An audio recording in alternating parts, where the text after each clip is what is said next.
Kita juga doakan ada beberapa jamaah kita yang saat ini mungkin sedang sakit. Saya dapat informasi ada yang dirawat. Nanti di ujung kita bacakan doa, kirim Al-Fatihah, minta kepada Allah kesembuhan dan bisa bergabung kembali bersama kita. Kemudian Bapak Ibu jamaah rahimakumullah, tidak lupa pula kita bersolawat untuk junjungan kita Nabi Agung, Nabi yang mulia, Nabi Muhammad sallallahu alaihi wasallam. Apa saja yang kita ikuti dari Nabi itu mulia, dapat pahala, Pak. Contoh, Pak ya. Ini mohon maaf. Kalau pakai baju, kita tiap hari nih gonta-ganti baju. Supaya dapat pahala mengikuti sunnah Nabi Muhammad, masuk kanan dulu. Lepas kiri dulu. Ini kalau kita biasakan demikian, di akhirat kita melihat, nah pahala pakai baju aja banyak. Nah, sama kalau kita sekarang lengan panjang, Pak. Kalau kita mau ambil wudhu, yang digulung duluan kiri, baru kanan. Begitu kita mau nurunkan, kanan terlebih dahulu, karena seolah-olah makai, baru kiri yang kedua. Makan dengan tangan kanan, minum dengan tangan kanan, masuk WC kaki kiri dulu, keluarnya kaki kanan dulu. Demikian seterusnya, sunnah-sunnah Nabi kita jalankan. Rupanya di akhirat kaget. Dibuka catatan amalnya. Dari makan, pakaian, ya, minum, cara tidur dengan pinggang kanan. Pahala, pahala, pahala. Kita nanti, Pak, di akhirat ada namanya Yaumul Mizan. Pahala ini sangat dibutuhkan, Pak.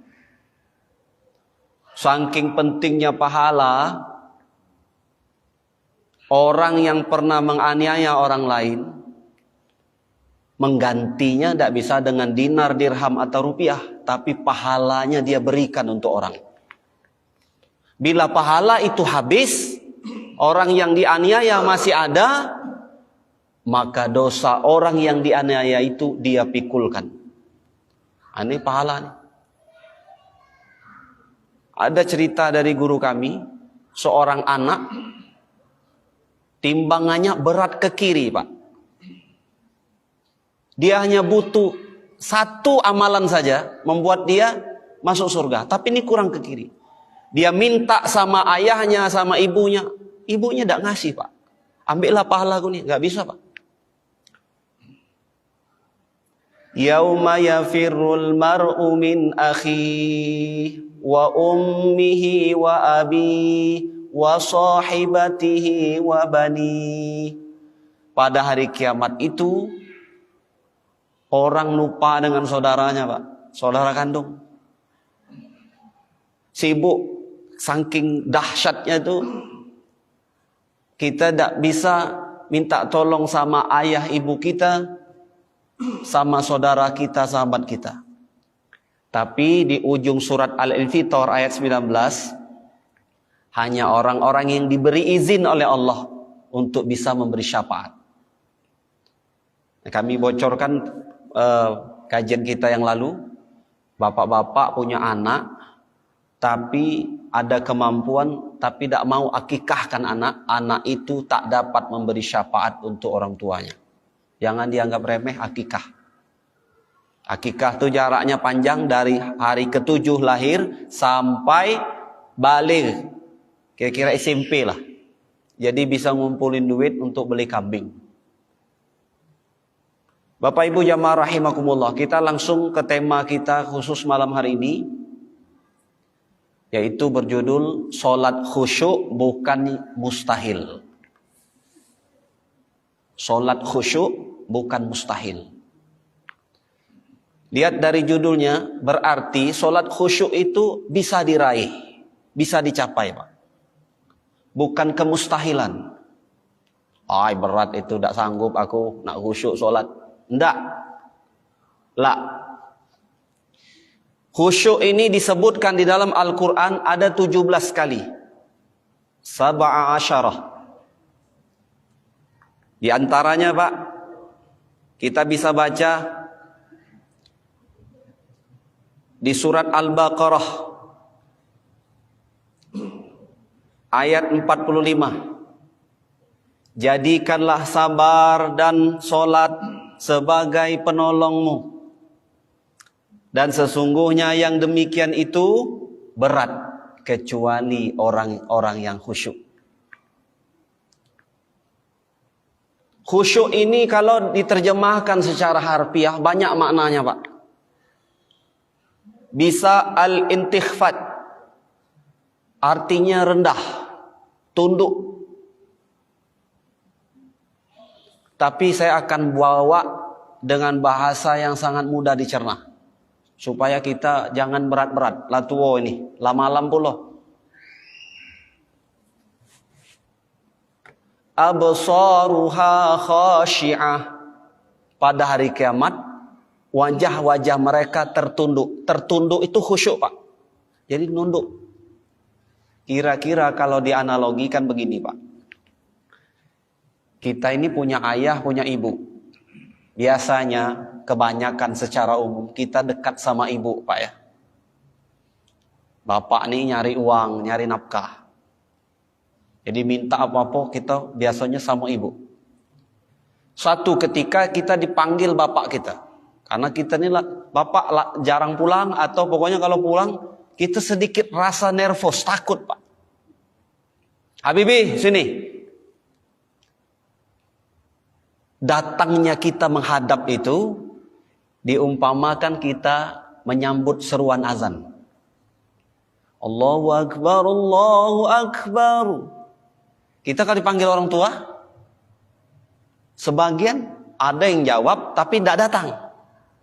Ada juga sebagian langsung cepat-cepat datang. Seperti kita dipanggil orang tua Pak. Nah, kita balik ke khusyuk tadi. Waktu kita menghadap bapak kita, itu merupakan satu poin Pak.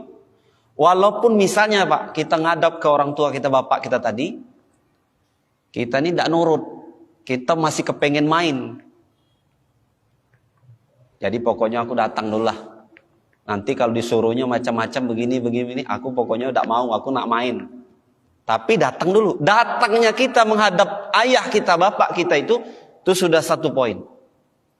Begitu juga dengan orang diseru dengan panggilan azan, dia tuh masih nak berdagang. Dia masih sibuk dengan urusannya. Tapi sudah mau datang itu sudah dapat satu poin Pak. Maka khusyuk ini poin plusnya. Khusyuk ini adalah nilai tambahnya.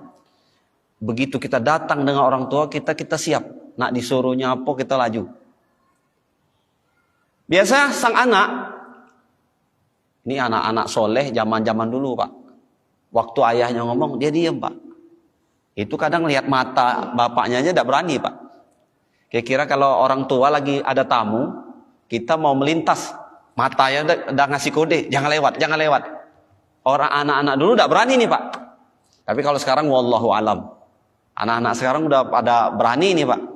Ini tanda akhir zaman Pak ya. Karena Nabi sudah menyebut tanda dekatnya kiamat itu seorang ibu melahirkan majikannya. Ibu itu seperti budak, seperti babu, anak seperti majikan. Itu tanda dekatnya hari kiamat Pak.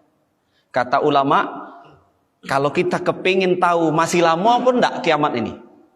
Makin sulit mencari anak yang berbakti kepada orang tuanya, makin langka, berarti makin dekat sudah Pak hari kiamat itu.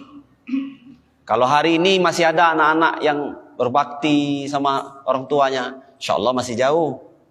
Tapi kan dewasa ini kita lihat sudah mulai banyak yang durhaka.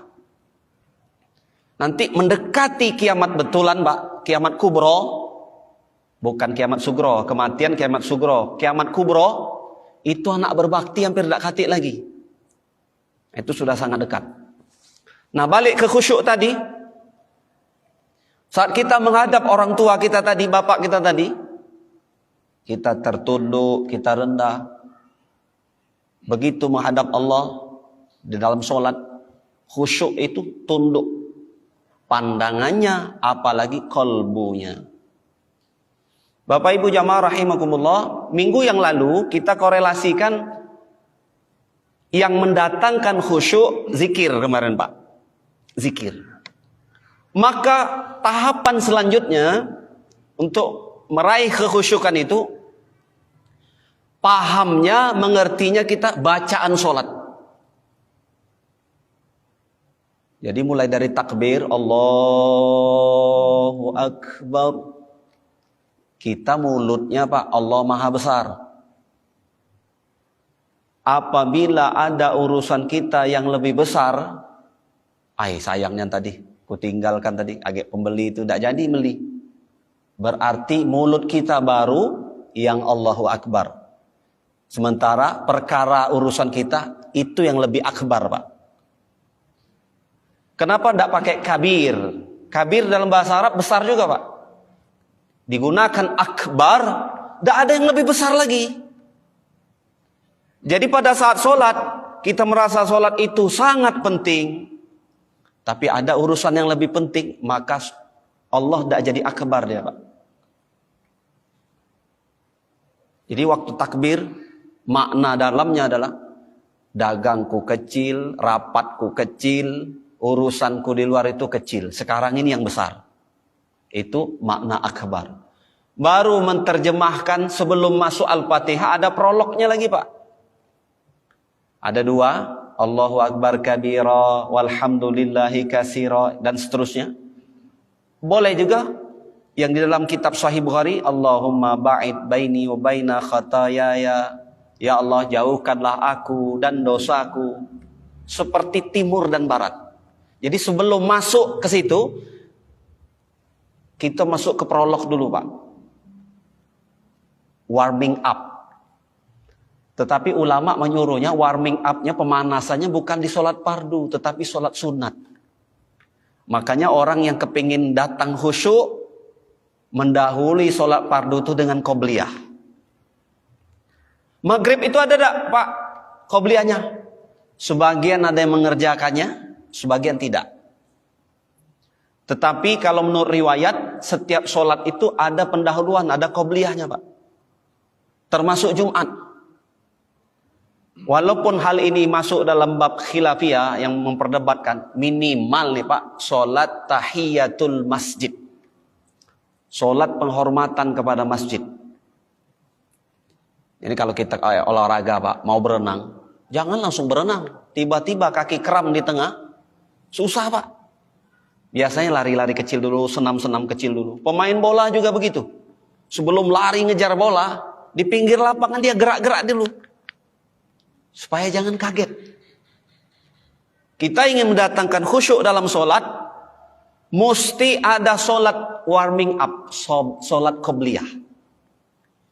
Datang lebih awal, kerjakan tahiyatul masjid atau qobliyahnya. Dari semua sholat sunat itu Pak, makanya ulama menyuruh derajat sholat setelah wajib itu adalah rawatib. Terutama yang rawatib qobliyah subuh. Tidak bisa qobliyah zuhur, tidak bisa qobliyah isya, misalnya apa qobliyah asar. Yang siko ini jangan tinggal nian. Atau nama lainnya sholat sunat fajar. Karena balasannya khairum minad dunya wa ma fiha. Lebih baik daripada dunia dan isinya. Ini diterjemahkan sama ulama begini Pak. Seluruh benda yang terkena matahari, anggaplah itu milik kita. Lalu kita sedekahkan, pahalanya masih lebih besar sholat sunat 2 rakaat sebelum subuh. Bapak bisa bayangkan Pak, seluruh benda yang terkena sinar matahari, mobil, rumah, sawah, semua Pak, itu punya kita. Sedekahkanlah mobil, rumah, sawah, semuanya tadi masih menang pahala sholat sunat 2 rakaat sebelum subuh. Jadi jangan tinggalnya. Meskipun bapak, ibu terbangunnya misalnya di waktu duha. Aku tertidur pula Ustaz, tak terdengar azan, terbangun jam 7.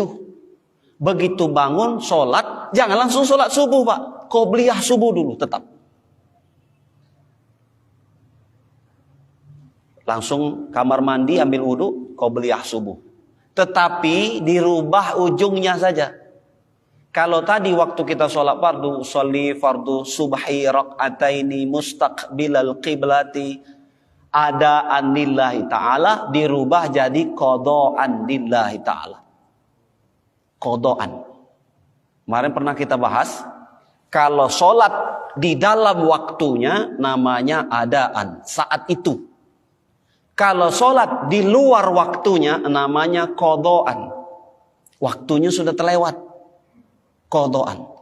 Bapak dah sembahyang subuh tadi kan. Nah, habis sholat isya ini, Bapak sholat 2 rakaat subuh, bayar yang tadi, qadaan niatnya. Tapi misalnya kita sholat, misalnya nih maghrib, kebenaran Bapak pulang sore karena di perjalanan. Bapak cepat-cepat sholat. Selesai sholat maghrib, Bapak lihat celana tadi, kena kotoran. Misalnya anggaplah tai ayam. Atau sejadah tempat Bapak tadi sujud, tidak jauh dari situ ada tai cicak misalnya. Sadarnya setelah selesai sholat. Maka sholatnya diulang. Sholatnya supaya sempurna diulang dengan niatan i'adatan. Bukan qadaan, bukan adaan. I'adatan. Diulang namanya. Itu bahasanya, Pak. Kita menyempurnakan yang pertama sholat tadi karena khawatir tidak sah. Pernah Bu macam itu Bu?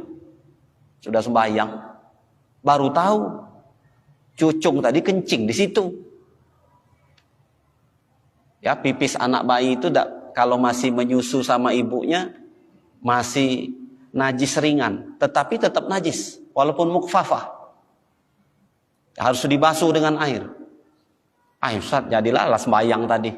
Ya tadi kita tidak tahu. Maka kalau kita ulang, yang diulang tadi lebih afdol. Nah, itu sholat pemanasan tadi Pak. Sholat sunat rawatib qobliyah. Untuk menunjang sholat khusyuk. Di antara manfaat sholat-sholat sunat itu juga, menurut ulama,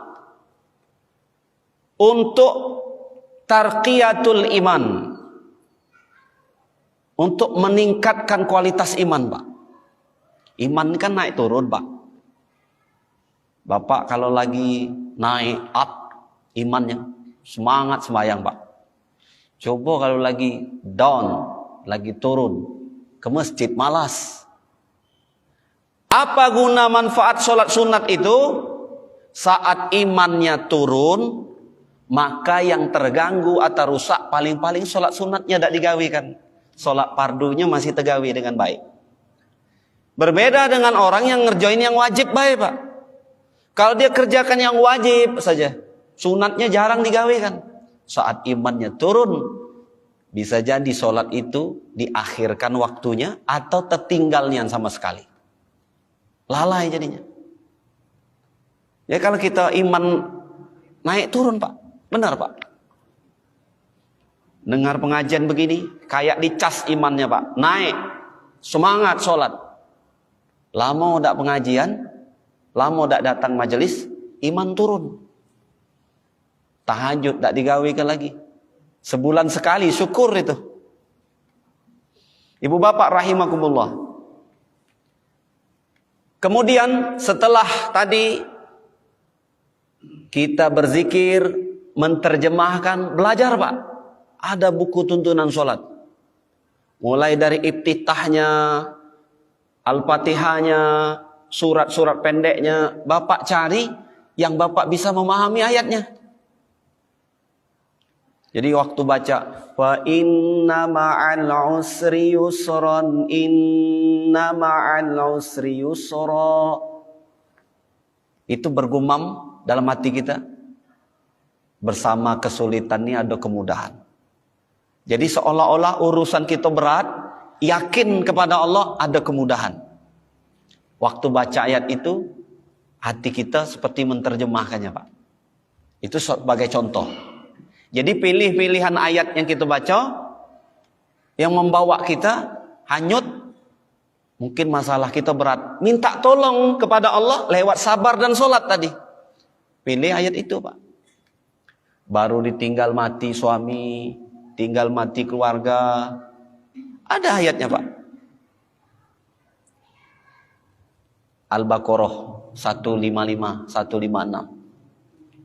Baca itu tambah semangat. Wa basyiris sabirin alladzina idza asabathum musibah qalu inna lillahi wa inna ilaihi raji'un. Salat bawa ayat itu, Pak. Jadi kita tidak jatuh, tapi kita semangat dengan kabar gembira yang diberikan Allah lewat ayat-ayatnya. Nah, pilih ayat itu. Ini sholat inna a'taina dengan al-ikhlas. Itu pun disuruh terjemahkan, tidak apal-apal. Katakanlah Allah itu esa, Allah tempat tumpuan hajat, tidak beranak, tidak diberanakkan, tiada satu pun yang setara dengan dia. Nah, 4 ayat itu diterjemahkan. Masuk ke ayat 2 saja, Pak. Allahu Samad. Kita betul-betul ngadu dengan Allahnya, Pak. Curhat dengan Allahnya. Merengek, ngeluhnya dengan Allahnya. Jadi bacanya tidak asal cepat baik, Pak. Tapi ada meresapi maknanya. Ini tadabur namanya. Merenung sedikit. Baik. 1, berzikir. 2, mencermati bacaan-bacaan sholat itu. Mulai, Pak, sekarang, Pak. Apalagi ini doa di antara 2 sujud. Bukan main, Pak, cepatnya kebanyakan secara umum jamaah membaca. Rabbi firli warhamni wajburni warfa'ni warzuqni wahdini wa'afini wa'fu anni. Sikok pun tidak ada dia yang tahu maknanya. Padahal itu permohonan kita, ada 8 di situ. Kalau kita minta betul-betul, itu sudah mencukupi, Pak. Baconian, Pak.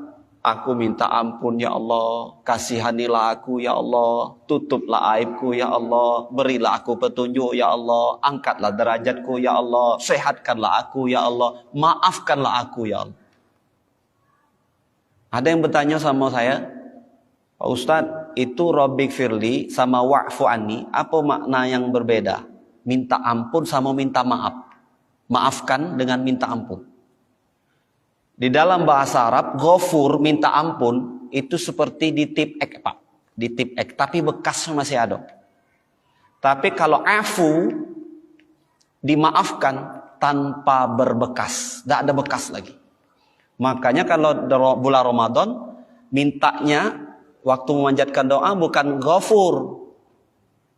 Allahumma innaka afun karim, tuhibbul afwa fa'fu anni. Misalnya. Engkau ya Allah itu maha pemaaf, menyukai orang yang memaafkan. Maafkanlah aku. Andai kata kita dimaafkan, dosa kita itu tidak berberkas lagi. Seperti orang yang tiada berdosa. Seperti bayi yang baru dilahirkan. Itu kalau merujuk 1 bait doa di antara 2 sujud tadi, dipahami, Pak. Itu bacanya tidak mungkin cepat-cepat. Duduknya atau prakteknya tidak cepat-cepat. Duduk, tumakninah sejenak, baru dibaca. Mulai pulang malam hari ini yang mendengarkan melalui streaming, buka buku tuntunan sholat, siko-siko, Pak, bertahap. Mungkin doa, sujud dulu, atau rukuknya dulu, iftitahnya dulu. Pokoknya sampai at-tahiyatul itu diterjemahin. Supaya sholatnya berasa beda. Jadi sama aja seperti orang baca, tapi yang dibaconya dia tidak paham apa. Pakai bahasa lain misalnya, Pak. Jadi kan akan hambar, Pak. Berbeda dengan orang membaca, tapi dia paham maknanya. Nah, itu akan berasa. Soal zikir tadi, yang paling mendatangkan khusyuk minimal nih, Bu. Kalau zikir di luar sholat kemarin sudah kita bahas. Berzikirnya saat ambil wudhu. Ini menentukan sekali, Bu. Begitu kita cuci tangan, Bismillahirrahmanirrahim. Ini pikiran kita tidak boleh lagi, Pak. Kalkulator, nota, dagang, pekerjaan.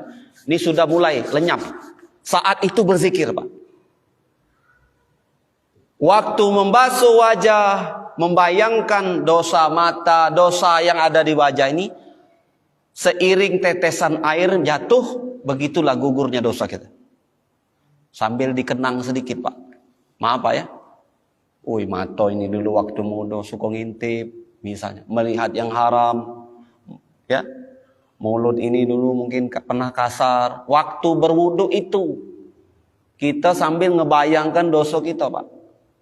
Begitu tangan juga dibasuh, jangan basuh-basuh, Pak. Sebanyak apapun airnya, kalau kita tidak meresapi maknanya, seolah-olah main air, Pak. Jadi waktu kita membasuh, kita benar-benar mengingat di masa-masa yang lampau, tangan ini apa yang salah pernah dibuatnya. Jadi dalam kata lain, saat berwudu itu saat kita bertobat. Wudu itu sama dengan taubat, Pak. Dibarengi dengan zikir.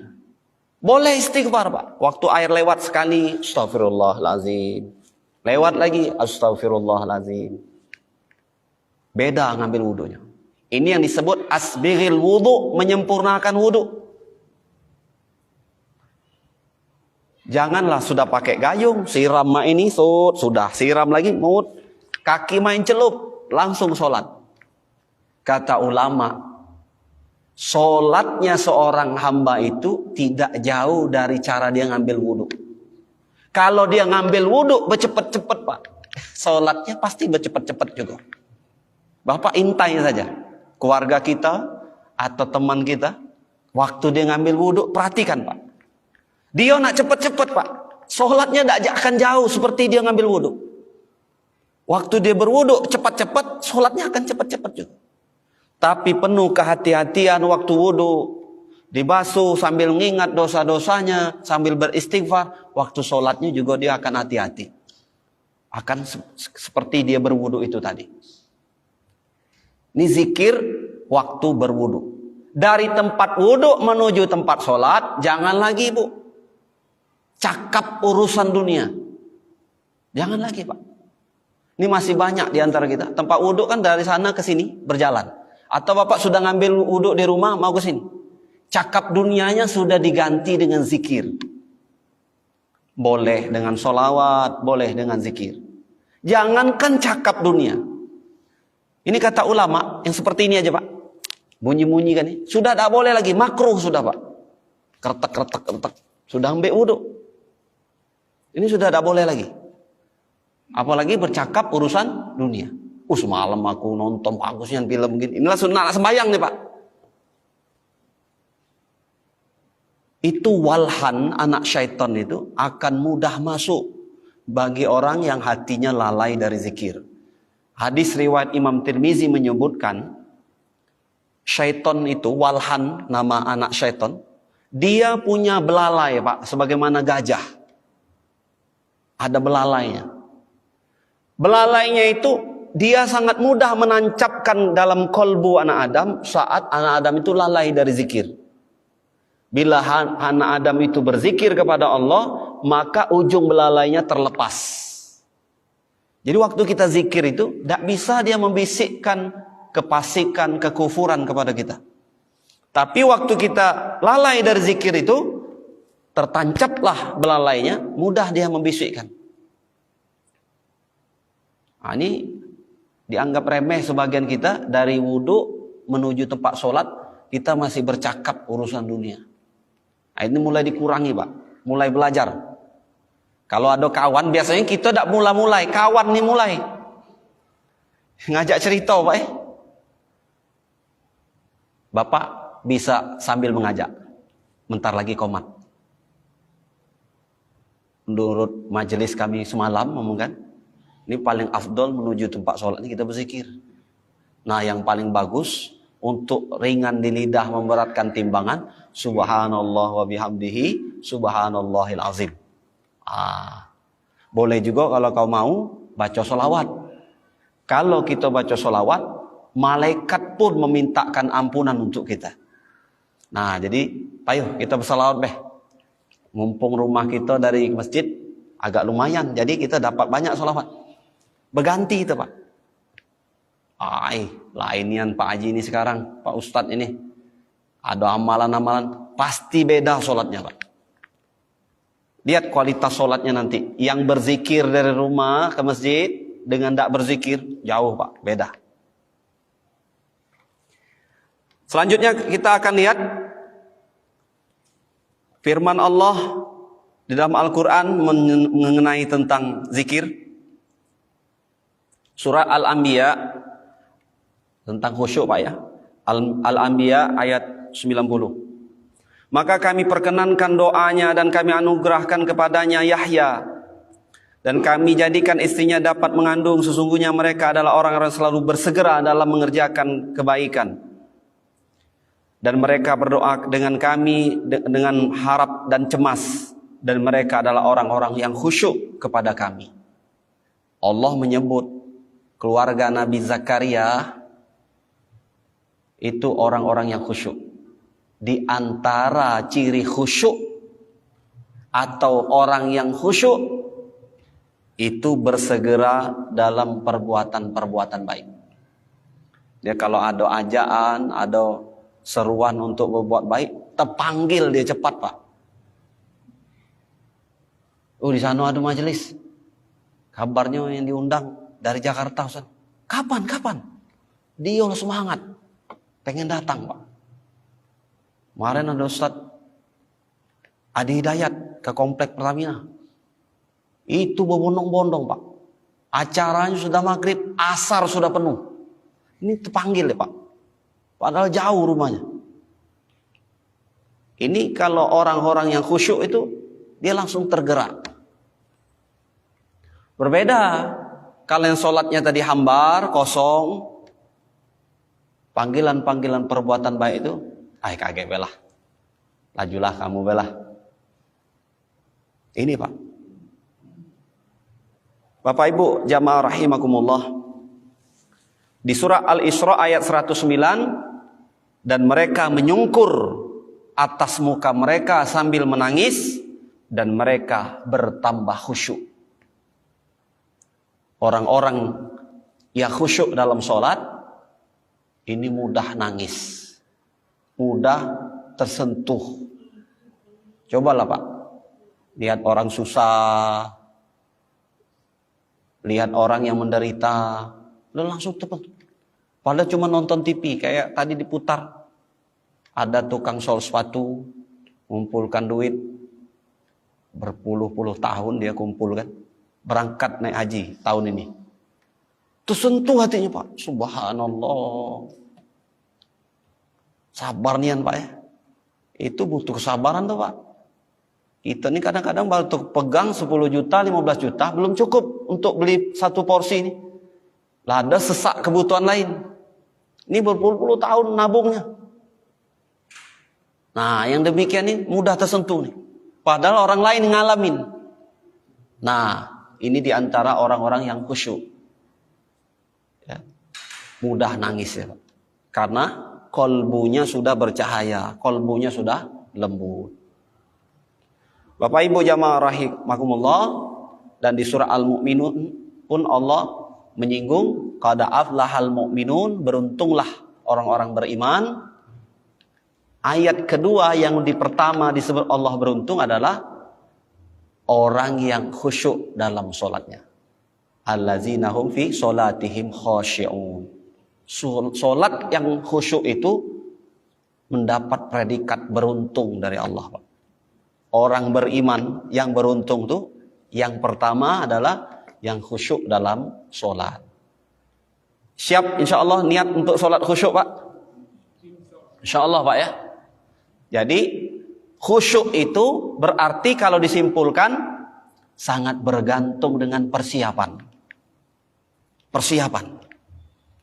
Tidak bisa ujuk-ujuk langsung bisa sholat khusyuk. Makin matang, makin siap persiapannya, makin mudah mendatangkan kekhusyukannya. Gagal dalam persiapan sama saja mempersiapkan kegagalan dalam sholat khusyuk. Jadi sangat penting, Pak. Seperti kita mau datang ke kondangan, Bapak. Masih lama lagi, hari Minggu. Ini baru hari Selasa. Tapi karena Bapak persiapannya bagus, baju yang nak dipakai yang mana ya? Lah disiap, lah disetrika. Itu kalau berangkat, pasti percaya dirinya tinggi, Pak. Coba kalau hari Minggu, acara, Sabtu malamnya atau pagi-pagi Minggu itu, orang baru ngasih tuh, Pak, jangan lupa nanti datang. Itu kelabakan tuh, Pak. Baju mana aku nih? Agak kurang pede dia, Pak.